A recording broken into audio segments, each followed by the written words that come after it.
This is Super Yacht News with Sisman. Hi, welcome back to the channel. Okay, it's definitely getting colder now, so hence the long sleeves. All right, so first story tonight, and this is about Yuri Milner. You'll remember him. He's the non-Russian Russian, as we refer to him now.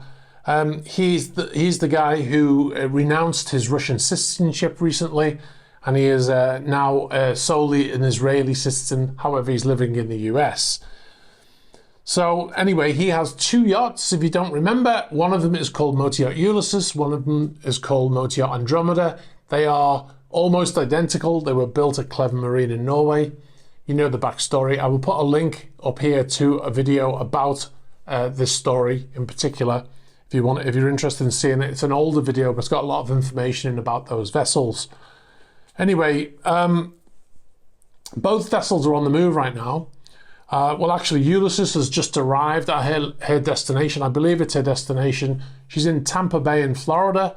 So if you're in that area and you want to see a super yacht, I'll put the location on screen here so you can see where it is. Now, Ulysses sustained some damage in an accident when she was at anchor at the entrance to the Panama Canal, hit by a tanker. It was minor damage, I believe, but the vessel did sustain some damage which needs to be repaired. I don't know whether going to Tampa Bay to have that repair done, but anyway, if you're in that area and you want to go down and film, check out to see if there's any damage still on the vessel. The other vessel is Yacht Andromeda, and she headed, if you might remember recently, we did a video where she was heading to Darwin in Australia. However, when she arrived there, she only stayed overnight to refuel most likely, and then she continued on a trip and she headed to Papeete in Tahiti. Now, this was a while ago now. This is over a week ago. She's still on her way there. The ETA of this vessel is the 8th of November, so she's due in there tomorrow. Hopefully, we'll get some footage of her arriving there. I'm sure the crew will be happy when they arrive. Hopefully, before the boss trip starts, they'll get some time off because they've worked straight through now for over a month. So, I mean, you know, that's what we do. But yeah, I'm sure they'll be hoping for a few days before the boss trip starts. All right, on to the next story. MYA is MIA.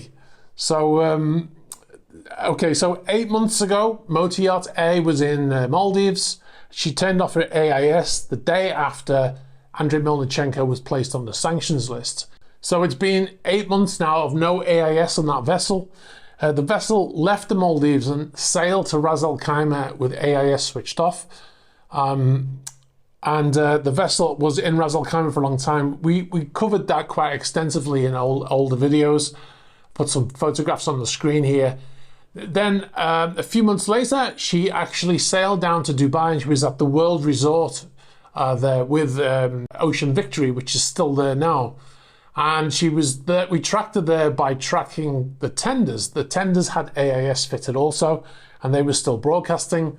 However, after we mentioned on the channel that the boat was there and we showed some footage of the tenders moving around, they've disabled the AIS on their tenders now as well. So, and that's been 3 months of no AIS on their tenders. Now you might wonder why a tender would have AIS. It's really useful actually when you're doing tender operations. So when the boat is somewhere at anchor and the boss is on board and the boats are going around, taking them either to a beach somewhere or taking them, you know, ashore, it's really useful to have the AIS for the bridge because they can monitor the location of, you know, all of the tenders at one time. So it's a bit of a pain when you don't have that. Certainly when you're used to having it, you're relying on radio communications between the boat and the bridge. So that's why they have it. The vessel seems to have left that area now. It's not in Dubai as far as we can tell, and it's also not in Ras Al Khaimah. If you've got eyes on Yacht A, please get in touch. All right, we'll move on to the next story now. Now, quite a lot of people have been asking us for a Nord update. Well, the update is really that there's not really any update. So the AIS was switched off 12 days ago now when they were in the Indian Ocean. So they had Cape Town in South Africa in their destination. They switched off the AIS and they headed over to the Maldives. and the vessel has been in the Maldives ever since. As far as we know, it was at the A to Atoll. So if you know different, please get in touch and let us know, but that's where we believe the vessel still is. The visit to Cape Town is looking unlikely now. It could still happen, of course. It could have been just a location that they put in to mislead people into thinking that she was heading there, or it could be a genuine location. Sometimes the owner of a yacht will just decide he wants his boat somewhere else at short notice, and then they just move. I think it's more likely that the intention was to go to the Maldives, and they never intended to go to South Africa. But we'll find out soon enough. The ETA on the boat was originally, for Cape Town, was originally the 9th of November, which is the day after tomorrow.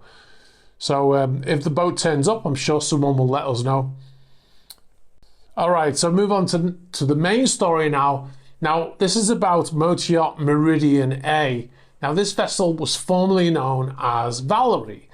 Now, we told a story recently of the boat changing names, which I thought was unusual. Couldn't quite figure out, because we were under the impression that the vessel had been frozen by the authorities there, but the vessel had merely just been arrested, which basically meant that the management company, or the management on board was still in charge of the vessel. So the company that owns the vessel, they gave permission to another company to operate that vessel. Now, it's most likely that other company was a shell company. They then changed the name of the vessel. This new company changed the name of the vessel to Meridian A, all with the purposes of getting that vessel out of Barcelona. They then the vessel applied for permission to leave under the new name. And initially, the permission was granted, but then the authorities got wind of what was happening. The police went down, boarded the vessel, and they prevented that vessel from leaving. Now, we mentioned in previous videos that some of the countries were allowing owners to continue to pay for these vessels, even though they were frozen. And that was a story in its own right, right? Because these vessels are meant to have been arrested, but they're allowing those people to continue paying, even though those people are under sanction. Anyway, the owner of this vessel stopped making the payments soon after. Now, the yacht was in MB92, which is a shipyard in Barcelona, and he stopped paying for the work that was being done when the war in Ukraine started. So now MB92 has a legitimate reason to have that vessel arrested, legitimate in the terms of that the vessel owes MB92 money, which they're not paying, so they can have that vessel arrested. Now, let's just pretend for a minute there are no sanctions.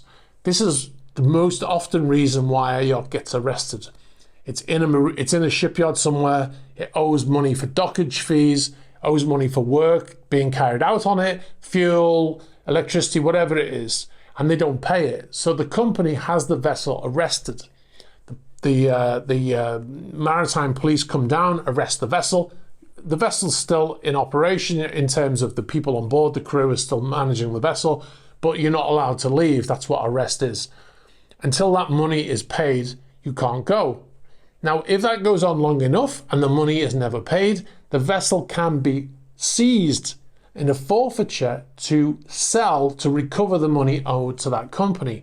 And this is what the Spanish government now is apparently going to do to recover the money. Now, unless the money owed to MB92 is received from the owner, then that vessel will be eventually sold.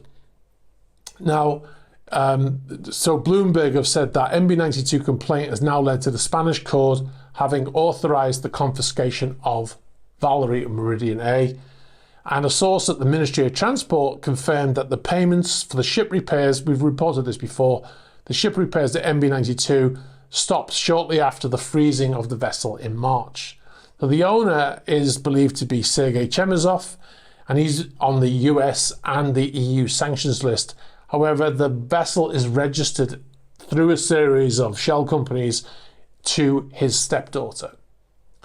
So that is the update. So that looks like that yacht is going to be seized by the Spanish government. One of the things that I found quite amusing is when I looked on AIS today at the vessel in Barcelona. Look at the name of the yacht that's sitting right behind Meridian A. It's called Motor Yacht Vanish. All right, I'm going to leave it there. One thing to remind you of is that we now have a Patreon page. You can go to patreon.com/eSysman. If you're a fan of the channel and you want to support the channel moving forward, you can go there and you can sign up, and there's exclusive stuff on there and early access to featured videos and other things that are going to be put onto the channel. So if you're interested in any of that kind of stuff, please go over to Patreon. Like I said, patreon.com/eSysman. All right, if you've got any information about any of the stories we covered tonight, location of Motor Yacht A or the location of Motor Yacht Nord, please get in touch. If you've got information about other stories that we haven't covered, also please get in touch. You can get us on the About page of the YouTube channel. You can get us on Instagram, on Facebook Messenger, and you can also get us on Threema. Be sure to like this video. Hit that subscribe button, people. 80% of viewers are not subscribers. Hit the subscribe button and hit the bell for future notifications. All right, thanks very much for watching, and I'll catch up with you soon. Bye-bye.